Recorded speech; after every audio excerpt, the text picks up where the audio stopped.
Jemaat yang terkasih, kembali lagi bersama dengan kami di program Renungan Harian. Firman Tuhan adalah kunci.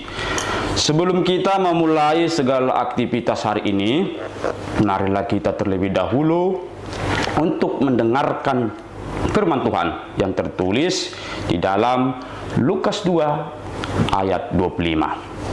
Dalam bahasa Batak begini, jala adong masa dahalak di Jerusalem na margoar si Simeon, halak na bonar jala na daulat, na maima di pangapul na tu Israel, na diinganan niton di perbadia do ibana. Bahasa Indonesia dikatakan adalah di Yerusalem seorang bernama Simeon.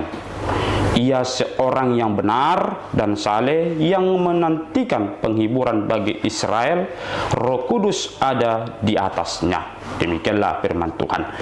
Bapak Ibu yang terkasih dalam Kristus Yesus, dalam nas ini ada dua orang yang secara spiritual di bait Allah yang menantikan kehadiran Yesus Kristus.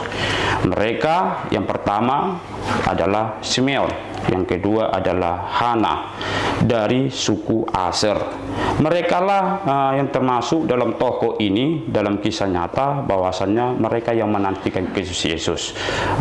Pada awalnya mereka ketika menantikan Yesus Kristus, mereka tidak sabar atau dia tetap artinya dia menantikan dengan benar-benar sungguh-sungguh.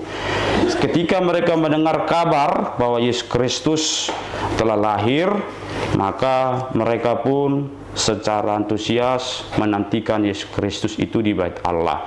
Dan ketika itulah Yusuf dan Maria datang ke bait Allah dan dia membawa Yesus Kristus, dan Simeon terkejut dan merasa senang sekali, terharu bahwasanya Yesus Kristus itu telah datang dan dia pun menggendong. Simeon seorang imam yang telah berumur 112 tahun yang menantikan Yesus Kristus. Dia adalah orang benar dalam artian status dia yang dahulu dia mengakui bahwasanya ketika dia berdosa, maka Yesuslah yang hadir ke dunia ini yang memberikan dia penebusan dan dia menjadi orang yang benar. Simeon ketika dia bersuka cita dan ketika dia sudah menggendong Yesus, dia berkata dia telah damai dalam hatinya. Jadi dia sudah yakin bahwasannya walaupun ketika Tuhan menjemput dia sudah berdamai hatinya, karena apa yang diharapkannya telah tercapai di dalam hidupnya.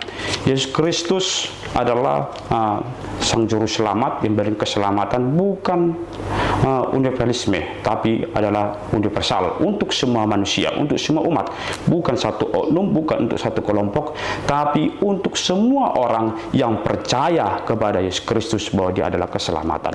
Bapak Ibu, kita harus ingat Natal atau penyambutan Kristus Yesus itu sangat berbeda sekarang dengan dahulu. Dulu Simeon dan Hana menantikan kedatangan Yesus Kristus adalah yang tidak tampak, yang tidak bisa dilihat dia. Artinya mengharapkan sesuatu yang belum nampak. Tapi ketika Yesus lahir, maka mereka pun bersuka cita. Sedangkan Natal sekarang, bahwasannya kita sudah melihat kelar Yesus Kristus. Artinya mau dikatakan pengharapan kita itu sudah dikabulkan. Kita hanya merayakannya bersukaria, tapi pengharapan kita itu sudah dikabulkan. Jadi sangat berbeda sekali, yaitu perayaan Natal itu yang dulu dan sekarang, atau kelahiran Yesus Kristus yang dulu dengan sekarang. Sekarang kita hanya merayakan dengan bersukacita, tapi kita harus ingat bahwasannya eksistensi dari Natal itu jangan kita lupakan, bahwasannya Yesus datang ke dunia ini memberikan keselamatan bagi seluruh umat di dunia ini. Oleh sebab itu dimanapun kita berada, amang-inang, merayakan pesta Natal, merayakan Advent, kita harus ingat bahwasannya yang harus dipuji itu adalah Yesus Kristus. Jangan sampai kita lupa.